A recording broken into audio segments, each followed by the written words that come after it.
Hello everyone, I'm Brian. Today I'm writing to what really matters at the end of life. So, to me, I thought about this just a little bit before I started recording, is if you lived a good life, and not whether you're enlightened or not. And I was thinking that maybe someone says, well, no, you want to be enlightened when you are coming to the end of your life. It's like, well, yes, you do, but if you are not, then what have you been doing this entire time? You've probably been stressing about trying to be enlightened at the end of your life. So not only have you not accomplished it, but you also suffer throughout life trying to get enlightened, which I don't think is the path to enlightenment is suffering per se. I mean, maybe some people is, I don't know. But I will say this. If you've gone through life and suffered very little, I do believe that is perhaps a closer path to enlightenment than, suffering through life. Um, and I've said this before about, you know, was it the example was with Acharya Prashant with one of the students there. It always sticks in my head where this guy's like, I need to hurry up. I need to get enlightened. What do I need to do? Should I quit my job? He's like, he's so worried about it that, he's never going to get enlightened that way. At least stressing out about it. Maybe it works for him, but I think for the majority of people, I don't think it will. But if you, of course, the goal is to be enlightened, but stressing about it, I don't think is the path to enlightenment. Leading the path to least, or not least stress, but least suffering, causing the least amount of suffering, I do believe is the right path. It could be slow, for sure, but I do believe it to be the right path. I guess not, again, not everyone, but I do believe everyone. Now, just because I say it's for everyone doesn't mean that the path is the same. But obviously, if you're suffering less and less and less and less throughout life, I think you're heading in the right path. But anyways, let's go ahead and give this video a shot. If we casually say, oh, never mind. Next life I do this, next life I do this, next life I do this. You don't even know what's going to happen to you tomorrow. You're not even sure what's going to happen to you next year. Then how do you know what's going to happen to you in your next life? Uh-oh. So if we casually throw spiritual practice aside, and we casually throw spiritual commitments aside, and we just make it a joke, we make it fun, never mind, next year, next month, next day, next week, then we'll be in for a very, very abrupt and rude awakening. Why? As I said, if we don't even know what we're going to do tomorrow, what will happen to us? A car accident, sickness, sudden death? Even as we sit right now, some of us are ticking health time bombs in our body.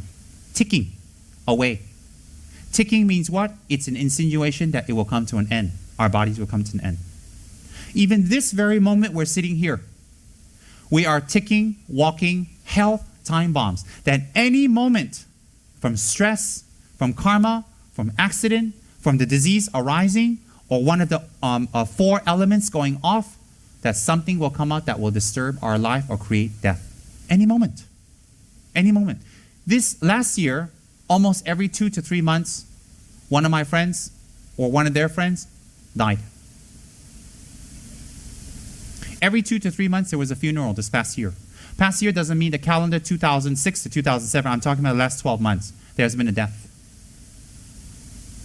One day soon, we're even going to say in this room, hey, who died? Oh my God, we need to do prayers. Oh, we need to go to so-and-so's funeral. Why are we an exception? One day soon, we're even going to say, who has died in this group? Who is not here anymore? Who cannot attend anymore? Who cannot be here anymore? One day soon, we're going to hear that. When that time is approaching, what do you think is most important? To put our spiritual practice aside, then we say, but my wife is very important. My wife is very important. My wife is very important. My husband, my kids, my friends. We always use that as an excuse to say that's very important. But actually, that type of person is not bad. They're ignorant. Why? You're not helping your wife by only focusing on material help love, and gains. Why? Because when your wife and your husband and your kids, or after you've gone, nothing can help them. Or when they're dying and they're going, nothing can help them. You see, I have to do funerals quite often. And I go and talk to the families. I'm talking to you from experience. I'm talking to you from when they close the door and they tell me what their fears are. I have to often in the past go see people who are dying or who are on near death. And I listen to their fears and I listen to what they say. And I tell you, they usually say, I'm afraid what will happen to me after I've died. Usually. And this is not Chinese or Malaysian, this is everywhere in the world. I even have people emailing me. They're terminally ill, terminally sick. I'll say this. That's interesting. So I get what it's saying towards the bit more towards the beginning here, where like I'm not saying you put off your spiritual practices at all, not at all. Get a habit of doing what you want to do or what you believe to be correct. So if you have like a meditation in the morning, go keep going for that. You know, whatever works for you, keep doing it. But put everything within perspective.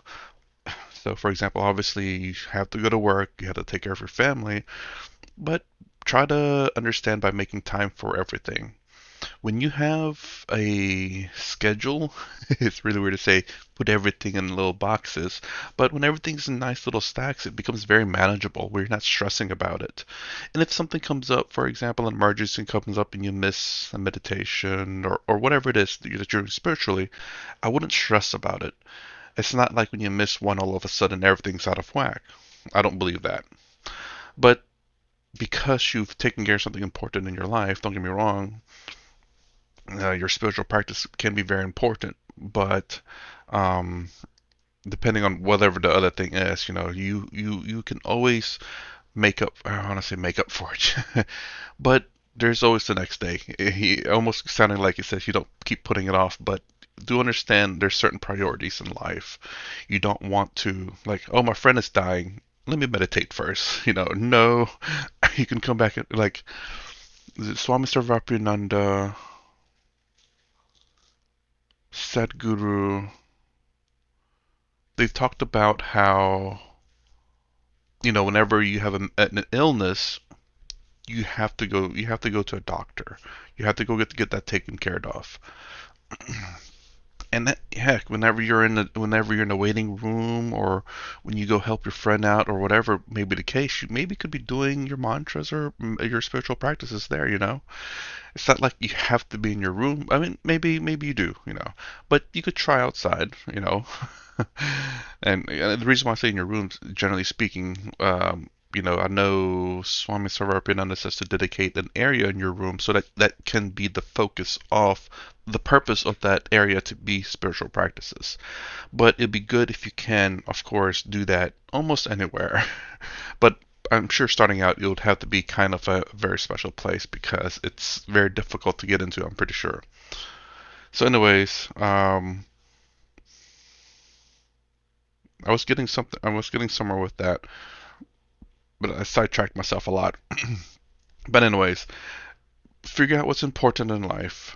Try to get everything organized so things are much easier for you. You said it as soon as you get up a little bit earlier so that you can do some spiritual practice, and then take your shower before you go out to work. And then you come home, you have do your laundry or whatever it is, and then go to your spiritual practice before you go to bed. Something like along those lines. When you have a schedule and it's pretty stable, consistent, life becomes a lot easier. But I wouldn't be sitting here worrying about it's like, am I enlightened? Am I enlightened? You stressing about it is not becoming enlightenment. Continue to practice. For me, and I remember now, he's saying towards the end over here, is saying about people worrying about what comes after their death. To me, I'm not worried about that. I'm dead. I don't believe in rebirth. So once I'm dead, I'm dead. If I do happen, if rebirth is the truth, then I don't remember anything about my past.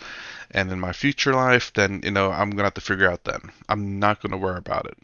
If karma is true in terms of if I did something bad, then I deserve it, and then it's gonna suck. But I'm gonna have to put up with it. It's just, I guess, it's kind of accepting things as they are. And I think when you can do that, life becomes easier. Meaning that if hardship comes your way and you can accept it, you're not stressing about it. Not as much. Everyone has a different level of stress tolerance. Some people, they're like, you hear what the things they're going through, like, oh my gosh, I'd be dying right now. And they're like, nah, I'm cool. And like, how are you that calm under that much pressure? Everyone's a little bit different. But I think if you can understand things, put things into perspective, and kind of organize things in life and understand them, I think you'll be less stressful in life.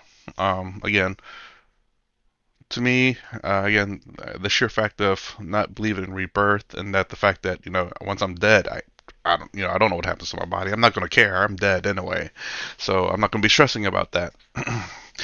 They could throw it out of an airplane for all I care, and I wouldn't know. Obviously, I have some respect for the dead for sure. They have 6 months to 1 year. What can they do with themselves now? The difference between them and us is they know, we don't know. But we can go before them. So if we use job and making money and family and kids as an excuse to delay our Dharma practice, it's a valid excuse for people who are our level, who only think that. But it wouldn't be a valid excuse for the ultimate truth, from people who have wisdom and who know more. Why? Because at the time of death, all these things that you treasure so much and you love so much and you're attached to will not be able to help you. How much do we work toward keeping our husband? How much effort and body and sacrifice and time and energy and thinking and money we put toward keeping our husband, keeping our wife. But in the end, they will have to be abandoned. So what is the purpose here? The purpose or goal here is, why don't we strike a balance?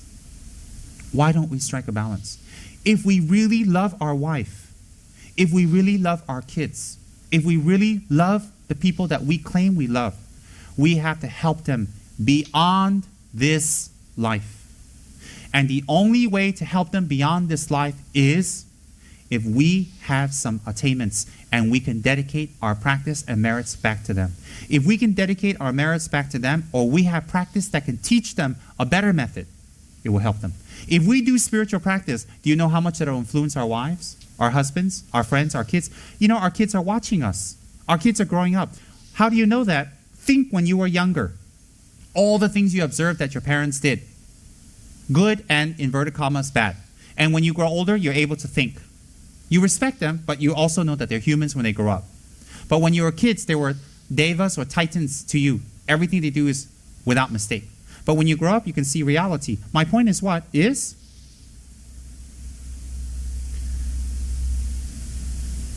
when you go, this life you have spent so much time and energy and money investment for your kids. If they don't have the karma, according to Lord Buddha, to enjoy, to receive, to keep, or to have, when you're gone and you can't protect them, they're finished. There are many, many kids that I have met from wealthy families that end up very, very bad situations. Very, very bad. There are many people I've met that children from very poverty-stricken backgrounds, with respect to them, end up very good due to attitude. And vice versa. Rich to good, also bad, poor to bad. Many types. My point is what? Is whether our kids fare well or not is not dependent totally on what we give them, such as education or money. It is the example of our Dharma practice. If we do Dharma practice, if we put Dharma practice in our mind and we show priority to our Dharma practice, that will be the message we send our kids. Don't think, oh, they're too young, or they don't know, or they don't understand. They're not stupid. Everything is registered. And when we leave behind, when we are dead, and we really love our kids, if we really, really love our kids, we will leave Dharma practice behind, along with money or education, whatever we like to. But why? If we give them Dharma practice, they will have a method to be happy. And they will know how to protect themselves. And they will know how to think and function and act and be good human citizens. If we only think about money and material things and food and taking care of them, what's the point? Animals can do that. If we look at ourselves, we're becoming wrinkled. We're becoming drained, dried. All this is going to our kids. All this is going to our kids. We lose our bodies. We destroy our health. All for kids. And then we like to romanticize that by saying, oh, but I love my kids. I like this. Yeah, your neighbors might say yes, who don't know any better than you. But the truth of the matter is, your attachments create even more suffering and problems. In Buddhism, if you want to go to the highest level of thought, kids and family is not something to be very proud of. It's not something to advertise. It's not something to say, wow. It is an extension of your sexual desire, your lust, your greed, your attachments to me. If I have kids, it will further my lineage. If I have a wife, I will have company, I will have sex, I'll have fun, I'll have whatever. If I have a husband, I'll have security, I'll have whatever. Actually, in higher Buddhist thought, where people are ready, these types of things such as business is an extension of greed. Wives and husbands is an extension of one's grasping ego thinking. Having these will bring security. Kids are open advertisement of our lust and our desire. And to use job, kids, business, family as an excuse not to do Dharma practice to normal people who don't understand anything. They'll say, yeah, that's a very valid reason. But if you think about it in a higher way with wisdom, it is actually a shame. Why is it a shame? I have family commitments, I can't do Dharma. I can't get involved, I can't help. I have to make money, so I can't do Dharma. I can't practice, I can't meditate, I can't get involved. I have kids, therefore I can't do it. Actually, it's a shame. Why? You may be saying it to the other person, but you're reinforcing something in you, which is the ego. Those are not things to be proud of. If they were to be proud of, Mother Teresa and His Holiness the Dalai Lama and Lord Buddha and Jesus would have all had families and kids. They would have all focused on them. Why do we look at them as examples, but we practice the opposite or think the opposite? Wow, that's pretty grim, it seems. But at the same time, about talking about those people, he isn't wrong on that one. Hmm. Very interesting to look at, say, your kids are a shame. That's really weird. It almost seems as though, at least coming from my perspective, it's like, all right, so we don't have kids. Well, then that's the end of the human race. Is that what we want? I mean, unless he's trying to say like I understand if it's saying like you don't look at your kids as something to be shown off as. To me, there's nothing wrong with being prideful of your kids. I mean, again, so long as you're not suffering from it. But obviously, you're being prideful because your kids are like good human beings. Um, and then to have a wife, husband, or just kids again, something to be ashamed of. It's really weird. Let me know. This is something that's very odd to me, but let me know what you think about that. Is the practice trying to say that we shouldn't continue our lineage, meaning that the human race should just end right here, no more kids for everyone, and then that's it? Because that's what it kind of sounds like. Like, why would you want to do something that's shameful, right? So if kids are shameful, then that's not a good thing. But I was hoping to look at it in the perspective of like you shouldn't be showing off your kids as like, yes, this is my pride and joy, and showing off like bragging. But more along the lines that you should be proud of your kids, especially if they're good human beings, but you don't show them off like some kind of trophy. I was hoping for more of that perspective. But as far as at least what I've heard up until this point, it seems like it's just all around bad. Hopefully, maybe something changes here. So my point is what? If we have kids, okay, that's the result of our karma. We have it. So do we abandon them? No, of course not. Of course not, no. But we need to already divide our time to what is important. And we need to be realistic. And we need to be deciding those decisions based on wisdom and knowledge, not on hearsay, samsara, culture, or upbringing, or habituations. We cannot base it on that. So therefore, having kids and using that as an excuse not to do Dharma practice is contrary to what the Buddha has taught. Why? You're saying because of this desire and this result, I'm not going to do it. In fact, your kids take you away from Buddhahood. Your kids take you away from practice and Dharma, takes you away from freedom and health and pursuit of spiritual development. It takes you away. The reality is that your jobs do the same thing. Yeah. Your wife does the same thing. Your husband does the same thing. Your relationship does the same thing. Your business does the same thing. Everything does the same thing. Why? Because when you are dying, you won't even be able to feel the person touching you anymore. When the earth element in you dissolves, even the person you have slept with and lived and ate with your whole life, your mother, your beautiful father, your children, your wife, your husband, whoever those people are, even when they touch you, you won't be able to feel it. Medically, that's correct. According to meditation, that's correct. You won't even be able to feel it. And you will start losing sight.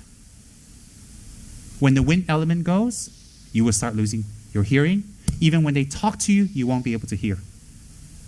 Real quick, so yeah, I kind of figured it's like, your job would be the same thing, which it did say. That's why I was nodding my head. So again, what does that mean though? Should we just give up working? I mean, I'm trying to understand here, coming from, well, I guess my perspective, but like, so no family, no job, no business, essentially just go into isolation. I mean, even eating food will get you away from Dharma practices, I'm guessing too. Because if you're drinking water, you're not meditating or practicing Dharma. Again, I'm not 100% sure of what is Dharma practice in terms of his particular philosophy. I believe it's Tibetan Buddhism. I'm not sure. This is a bit harsh. I did not think this video would be like this, honestly. But I want to hear anyone who understands this a bit more to kind of explain that to me. It's like, is the meaning then to just essentially to isolate yourself, that you don't have your family, don't have a job, don't have a business, and I mean, eating and drinking and using the bathroom, all of that takes you away from Dharma, even for just a little bit. I mean, I don't know if that's something that's. I assume it's acceptable to do that, but I don't know. I would assume so. It's you can't help you can't help the fact that you do get hungry, you get thirsty, and you have to release those stuff. You won't be able to see. And then you will feel cold when your fire element goes. And when your water element goes, thirst. Vision goes. The vision dries. Thirst goes. Thirst comes. Feeling of sinking. All these feelings will come to you in a process of death. All these feelings. And nobody in this room is an exception. Oh, and real quick, I actually just thought about this. I mean, what he's doing right now is also taken away from his Dharma, I believe. Again, I'm not exactly sure the definition of Dharma, but he's saying business and a job. So I'm assuming him doing this is, in a sense, a business. Because I'm assuming this is how he's making money so he could afford, well, electricity and food, obviously. I mean, I don't think the government's paying him. So this is something that I'm sure he has to do, and I'm sure he hands out a donation tray. I don't think he does memberships. It'd be kind of weird. But most religions tend to hand out like donation trays, which people donate to, and I'm assuming that's what he's doing here. And so in a lot of sense, it's kind of like a donation business. But I'm seeing this as similar to that. Like, again, he's not practicing Dharma, he's teaching Dharma or teaching people Dharma. So by doing this, he's taken away from Dharma himself too, I'm assuming. Or am I wrong on that one? Teaching practicing Dharma? So it means that would to me indicate then there is kind of, I want to say a loophole, but there is a way to make money and to practice Dharma at the same time, which would be this, then everyone becoming this so that everyone can eat and have like ability to own a house or at least a place to stay, outside of the wilderness. I don't think he lives in a cave. Clearly, he has a place where he does this. So, to be able to afford rent, electricity, food, water, whatever else it takes. Whether you're a high lama sitting on the throne with that label that you're a high lama sitting on the throne, or you have a label you're not a high lama sitting on a chair or the floor, that's just a label. It will happen to every single person in this room. And when that happens and you look back at your life, what did you do? What is the sum of your life? A few kids? Some thousands of dollars in the bank? An inheritance? You had a wife? You had a husband? You had a nice house? Is that the sum of your life? Is that what you want to leave behind? Is that what you want to leave behind for them and yourselves? Is that criticism? No. I say all of this to all of you with the deepest respect. I'm a Dharma teacher. I have to teach the Dharma, even if what I explain to you goes against your conventional thoughts. If I'm afraid to speak this, it would mean that I'm very selfish. It means that I am not teaching Dharma, that I'm actually just trying to make friends with you. So I don't say any of these things to disrespect any of you or what you have done or to criticize or to point fingers. No, no, no, no, no. I'm a Dharma teacher. That's my job. I'm laughing because I didn't want to say that this is a job for him because like being a priest or anything religion related, it's not necessarily considered a job. But then he just said, "I'm a Dharma teacher. That's my job." It's not really a job, I don't believe, unless he really does consider it to be a job. It's more like I consider me personally consider like priests or people who teach religion or something along the similar lines of his as not necessarily a job, but more of a passion.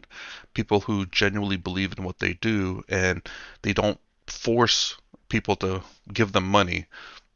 That's the reason for the donation trace. Like, if goodwill that if you find value in what they do, that you help support their not their lifestyle, but help support paying the bills really because they don't make it. Some of them don't have jobs on the side to be able to finance their church to make sure that their people have a place to come to practice whatever it is that they practice. So some of them work. Some of the priests do work and get donations to keep the place going. Um, but yeah, so I don't think he considers it his job. It's just a saying that people have like, this is my job. Probably meant to say like this is my duty, not job. Probably more fitting. That is my job. To tell you the truth with respect, clearly, logically, with the deepest hope that something will go in and activate some karma we have received from praying or meditating in this life and previous lives so that we can make a change before it's too late. That is my job. Dharma teachers become the most unpopular people. You think they become popular people? No, they become the most unpopular people because they tell people what they don't want to hear. Dharma teachers get threatened. I've got threatened many times, physically threatened. Dharma teachers get a lot of obstacles traveling. Dharma teachers have a lot of trouble starting things, getting help. Dharma teachers have a lot of obstacles convincing. And Dharma teachers make the most enemies. Why? Because they tell people the truth. And sometimes it takes time for people to absorb the truth. And they do many, many different types of avoidance techniques to not hear and listen because it's very painful. So therefore, instead of attacking the pain at the source, they attack the Dharma teacher. Verbally, threats, or saying that is not good, or the lineage is wrong, or what their teaching is not applicable. They do many, many. Some even avoid Dharma teachers, or avoid the Dharma center, say I don't want to go. Or some don't want to go and not listen and rather stay home, watch TV. Why? What they listen to is very painful. I'm not here to create pain. I'm not here to create pain. If you're sick and you go to the doctor and he touches your body parts and he takes tests and pokes you with needles, it's going to hurt. It's going to hurt because that pain will go away with healing applied. So therefore, in Dharma teachings, it's quite painful. Why? It touches something even more sensitive than our bodies, our mind. So the point of what I'm saying is motivational. the amount of time that we spend for actual happiness and the creation of happiness through positive karma, the actual time we spend to actually dedicate to the people we love, the actual time that we spend to actually bring benefit to others that we love, is maybe an hour a day. Is maybe an hour a day. Maybe 2 hours. Some of us like to meditate 3-4 hours. But we can check our meditation. Meditation is not sitting on a cushion and feeling great bliss and happiness and your focus. Meditation is that you gain the abilities to be of more benefit to others, and your attachment to work, to money, to sex, to fun, to entertainment becomes less and less and less and less and less. And your spiritual practice becomes more. That is the object of meditation. What else can it be? Proof? Lord Buddha.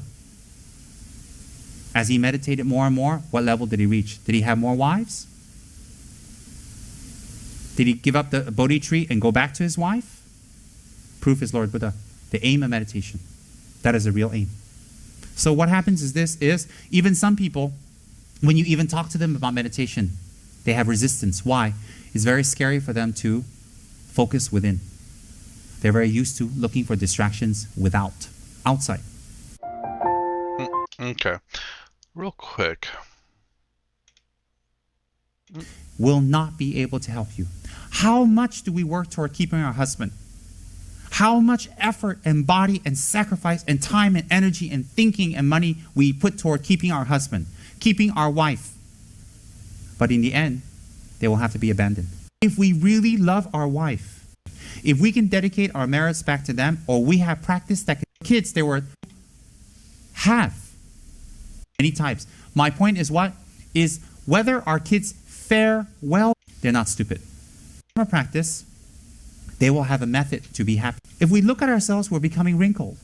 We love my kids. I like this. Yeah, your neighbors might say yes. It's not something to say, wow. It is. If I have a husband, I'll have security. I'll have open advertisement of our lust in a higher way with wisdom. It is actually a shame. It is a shame. Why? Buddha and Jesus would, and we need to be realistic. Spiritual development. It takes you away. The reality is that your jobs do the same thing. Your jobs do the same thing. Takes you away from spiritual.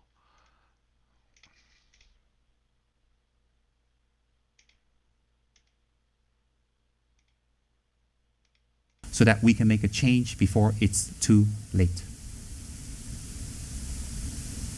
That is my job. Dharma teachers become the most unpopular people. You think they become popular people? No, they become the most unpopular people because they tell people what they don't want to hear.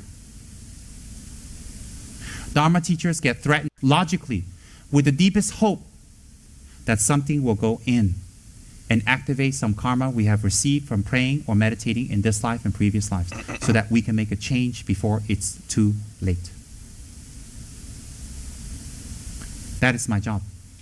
So he says job takes you away from that, and I think this is just it's too much of a I guess I'll say popular saying, but just a saying in English language that is my job.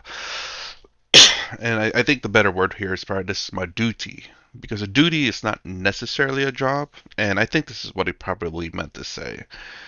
And he's right about the fact that yes, if you want to meditate the entirety of your life, then anything outside of that's going to take away your meditation time. So even just eating or drinking is going to take away from meditation time or doing bodily functions.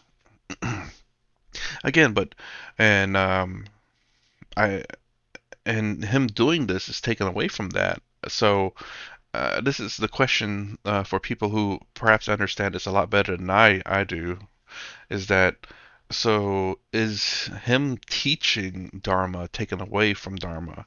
I don't believe you can teach and practice Dharma at the same time. But perhaps my understanding of Dharma, at least this particular Dharma, is a bit different. I've always understood Dharma in terms of Advaita Vedanta as duty or your job in a sense. If you're a warrior, you must do your duty, your Dharma. It hasn't quite stuck in my head what is the the very hard definition of what Dharma is. But then again, at the same time, perhaps Dharma means a little bit different in terms of the different, uh, I don't know what to call it, religion or philosophies in Hinduism. So, and this could be confusing me a little bit, but I guess I do need to look up what is Dharma in particular, like Advaita Vedanta or I believe him Tibetan Buddhism, so that I have a hard understanding of it. So if I need to watch a video, the only reason why is because I could look it up in Google, but it could end up being the wrong definition. So I want to hear it from the mouth of like the swamis or gurus or Tsem, so that I know this is what they mean when they say Dharma and not what Google defines it to be. This is the reason why I asked the audience, because maybe you have heard them say it, and I'd rather have what their definitions of whatever the word I'm asking for is. Because what Google says might be different from what Swami Sarvarpananda or what Swami or what Sem here has said. So let me try to repeat the questions I have because it's kind of you know weird or different. So is having a wife, having a family, having your parents all a shame? Because it spending any kind of time with them is taken away from Dharma practices. I mean, is the goal then to just, in a sense, isolate yourself so that you can focus on Dharma meditation? Um, and what are you to do about a job? Obviously, because again, I guess that isolation part kind of take cares of that, because if you're isolated, then you don't have a job. You don't have to worry about a job taken away from your Dharma time. And about him here, like is what he's um doing dharma practices, dharma meditation, I guess. I mean, I know he says this is his job, and like I don't believe you can practice meditation or practice dharma and teach dharma at the same time. Maybe it's possible, let me know. If so, then there's kind of I won't say a loophole, but there's a different way to do it, which would be what he's doing here if that's the case. That means if you want to live in a place, so you're able to afford, well, the rent, I'm assuming, the electricity, good Lord, if I could speak, the electric bill, perhaps food and water so that you don't starve, well, then this is the perfect spot for it, because not only are you also making money, but you're also living comfortably, and that you're also practicing Dharma. Because I don't know what else you could do, because he clearly stated that a job takes away from Dharma. So you can't do a job if you want to focus on Dharma. I'm trying to think about this. And let me know if you could answer my questions. And then any other questions asked in the middle of this too. I'm trying to understand what he's trying to say here. And boy, I did not think this video turned out this way, honestly. I was thinking what really matters at the end of life, like I said in the very beginning, I answered like if you lived a good life, I wouldn't worry about things necessarily, and when your time comes, being able to accept things for what they are really does help in my opinion. Um, of course, I'm not saying you just lay back and accept whatever the universe throws at you, but you can make changes, but be realistic, be understanding. And what I mean by being understanding, I don't mean be receptive. I mean understand what you can change and what you cannot change. If you are going to die in 6 weeks because you're unhealthy, then you can make a change in that where you can become healthy and perhaps prolong your life. But if you cannot prolong your life, accept that. You know, I mean, you don't have to accept the results. You could still practice exercising to see if you can't prolong your life, but accept the fact that just say maybe you can't, but you're still gonna try. If you can accept that, you're not going to be stressing about it. It's like, well, I'll still exercise, and if I die in 6 months, then I die in 6 months. At least I tried. And when you can accept that, I think your life will be a lot easier. Um, and then what happens to your body afterwards, or what happens if you believe in rebirth? What happens to your next life? Again, these are things that I would say you cannot change, but also can change. And what I mean by this is that if you do believe in a rebirth, then obviously karma is the big thing here. And what you could do, make sure I didn't mute myself, is do what you can in this life. But again, suffering is not the point of life. Suffering is not going to get you to enlightenment. So be mindful of that when you're trying to be enlightened. I believe, again, I could be completely wrong on that one, absolutely.